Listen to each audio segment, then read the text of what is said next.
कुन्दन अधिकारी हुनुहुन्छ, उहाँको चाहिँ अस्ट्रेलियाको भिजा ग्रान्ट भएको छ। So congratulations for your visa grant. अनि कस्तो रह्यो पोसिबलसँग जर्नी? मेरो चाहिँ पोसिबलसँग चाहिँ जर्नी एकदम राम्रो रह्यो। मेरो चाहिँ आज भिजा ग्रान्ट भएको छ।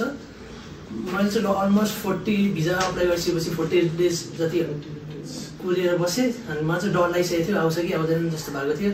फाइनली आयो। I am so much happy. पोसिबलमा चाहिँ कसरी आइपुग्नु भयो तपाईँ? लाइक मैले चाहिँ धेरै त्यो सोसियल मिडियाहरूमा नि एडभर्टाइजहरू देखेको थिएँ। त्यहाँ चाहिँ जस्तै फेसबुकमा पनि देखेको थिएँ, इन्स्टा टिकटकहरूमा पनि मैले धेरै नै फलो गरिरहेको थिएँ पोसिबललाई। मैले अरू कन्सल्टेन्सीहरू पनि रिभ्यू गरिरहेको थिएँ, तर अरूभन्दा चाहिँ पोसिबल चाहिँ एक्स्ट्रा लाग्यो। लाइक त्यो एम्बिसनहरू अनि त्यसपछि हाम्रो तल पनि अफिस थियो अनि म तल अफिस भिजिट गरेँ। तल अफिस भिजिट गरिसकेपछि हाम्रो चाहिँ हेर्मा बिल्डिङ पनि बनेको रहेछ। त्यही भएर म हेर्मा माथि बिल्डिङमा आएँ अनि मनिष सरले चाहिँ मलाई काउन्सिलिङ गर्नुभयो फर्स्टमा। उहाँको काउन्सिलिङ चाहिँ मलाई एकदम बेस्ट लाग्यो। त्यसपछि सरले चाहिँ मलाई 2 दिन चाहिँ डेमो क्लास लिएर हेर कस्तो लाग्छ क्लास भनेर भन्नुभयो।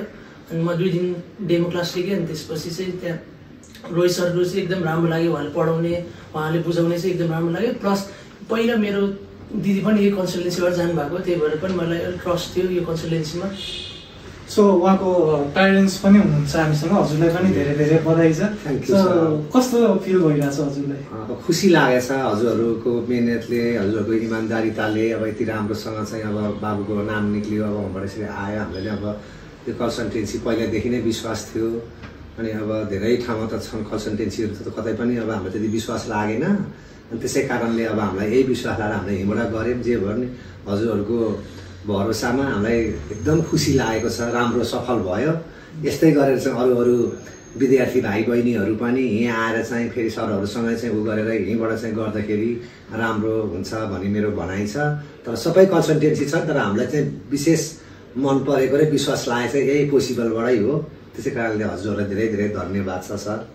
यही हो मेरो। अब के भन्नु अरू त। अब नयाँ आउने स्टुडेन्टहरूलाई पोसिबलमा आउनेहरूलाई चाहिँ के रेकमेन्ड गर्न चाहनुहुन्छ? म चाहिँ do visit possible international educational consultancy भन्छु। यहाँको काउन्सिलिङबाट लिएर क्लास एकदम राम्रो छ। प्लस मलाई चाहिँ यहाँ के राम्रो लाग्यो भने यहाँ चाहिँ त्यो अब फाइनेन्सियली त्यो ब्याङ्क स्टेटमेन्टहरू कसरी मिलाउने, के गर्ने, कसो गर्ने सबै उहाँहरूले एकदम राम्ररी गाइड गर्नुहुन्छ। त्यही भएर पनि यहाँ एकदम भिजिट गर्नु भनेर भन्छ। सो कङ्ग्रेचुलेसन्स फेरि पनि। Thank you sir. हजुरलाई पनि धेरै धेरै धन्यवाद।